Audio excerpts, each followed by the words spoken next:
नमस्कार, आप सुन रहे हैं रेडियो हिंदुस्तान और मैं हूं आपके साथ पारिजात। आज रेडियो तंत्र के हमारे इस विशेष कार्यक्रम में दिव्य पाशुपतास्त्र की बात होगी।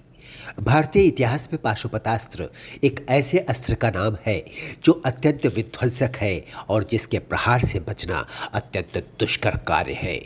यह अस्त्र शिव, काली और आदि पराशक्ति का हथियार है, जिसे मन से, आँखों से, शब्दों से या धनुष से छोड़ा जाता है।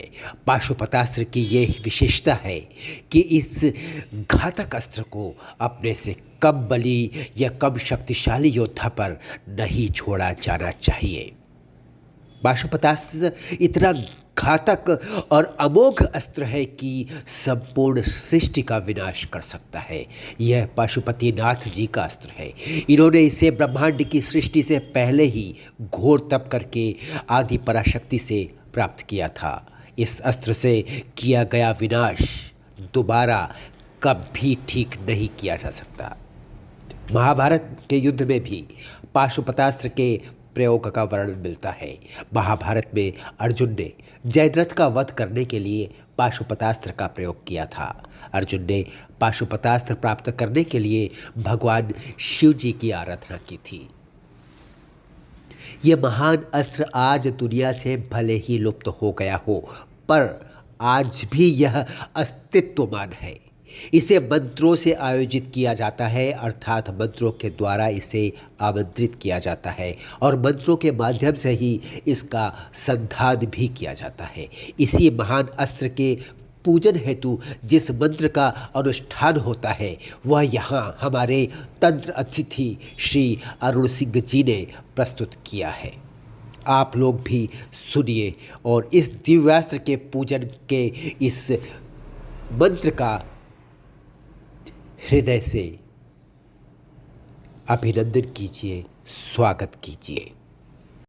ओम नमो भगवते महापशुपताय तुलबलवीर पराक्रमाय त्रिभंजनाय नानारूपाय नाना प्रणोताय सर्वांग रक्ताय भिन्न जंचय प्रख्याय शमशान वेताल प्रियाय शुभ सिद्धिपताय भक्तानुकंपन शंग वक्त्र भुजपादाय तस्मिन् सिद्धाय वेताल विदाशाग्नि क्षोभ जनकाय व्याधि निग्रह कारणे पाप भंजनाय सुसोमाग्नित्रभिषकवचाय खड़ग विरस्ताय हम दर्णवर्णपाशाय रुद्रशूलाय जलजीवनाय शवरोद्रावनाय ग्रह निग्रह कारणे दुष्ट नाग क्षय कारणे ओम कृष्ण पिंगलाय फट हुंकारास्त्राय फट वज्रहस्ताय फट सक्ताय फट दंडाय फट यमाय फट खड़गाय फट नेत्रियाय फट वरुणाय फट विराय फट पाशाय फट ध्वजाय फट खड़गास्त्राय फट गदाय फट कुबेराय फट त्रिशूलाय फट मुद्राय फट चक्राय फट पद्माय फट नागास्त्राय फट ईशानाय फट गदगास्त्राय फट मुंडास्त्राय फट कंकालास्त्राय फट पिच्छकास्त्राय फट छुरिकास्त्राय फट ब्रह्मास्त्राय फट शक्तयास्त्राय फट गणास्त्राय फट सिद्धास्त्राय फट पिलपिच्छास्त्राय फट गंधर्वास्त्राय फट पूर्वास्त्राय फट दक्षिणास्त्राय फट वामास्त्राय फट पश्चिमास्त्राय फट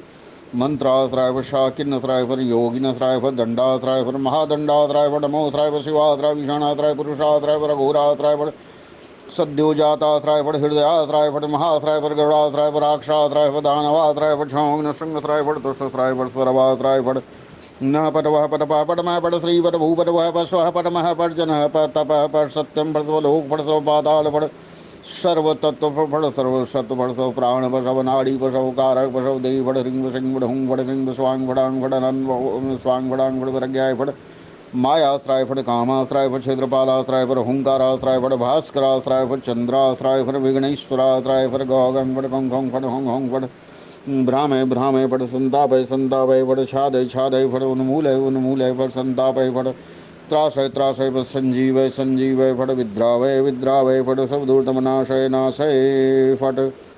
रेडियो हिंदुस्तान पर इस महामंत्र को प्रस्तुत करने के लिए श्री अरुण सिंह जी का हार्दिक आभार। पाशुपतास्त्र स्तोत्र का मात्र एक बार जप करने पर ही मनुष्य समस्त विघ्नों का नाश कर सकता है। 100 बार जप करने पर समस्त उत्पातों को यानी व्यवधानों को नष्ट कर सकता है एवं युद्ध आदि में विजय प्राप्त कर सकता है। इस मंत्र का घी और गुग्गल से हवन करने से मनुष्य असाध्य कार्यों को पूर्ण कर सकता है। शनिदेव शिव भक्त भी हैं और शिव जी के प्रिय शिष्य भी। शिव जी शनिदेव के गुरु हैं, इस कारण इस अमोघ प्रयोग का प्रभाव और अधिक बढ़ जाता है। यदि किसी साधारण व्यक्ति के गुरु होने का गुरु का कोई आवभगत करे तो वह व्यक्ति कितना प्रसन्न होता है, फिर शनिदेव अपने गुरु की उपासना से क्यों न प्रसन्न होंगे। इस स्तोत्र के पाठ से भगवान शिव शीघ्र प्रसन्न हो जाते हैं और शिव की प्रसन्नता से शनिदेव स्वयं प्रसन्न हो जाते हैं और उस संबंधित व्यक्ति को अनुकूल फल प्रदान करते हैं। इसलिए ढैया या साढ़े साथी में इस स्तोत्र का पाठ करने से बहुत प्रभाव पड़ता है, बहुत अनुकूल प्रभाव पड़ता है, शनिदेव की कृपा मिलती है।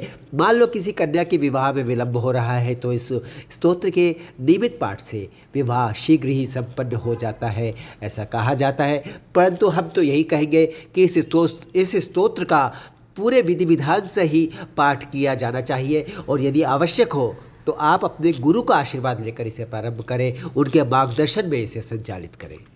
रेडियो तंत्र पर हम फिर आपसे मिलेंगे अगले अंक में किसी अन्य तंत्र को लेकर, किसी अन्य महत्वपूर्ण तांत्रिक विषय को लेकर। तब तक अनुमति दीजिए और सुनते रहिए रेडियो हिंदुस्तान। नमस्कार।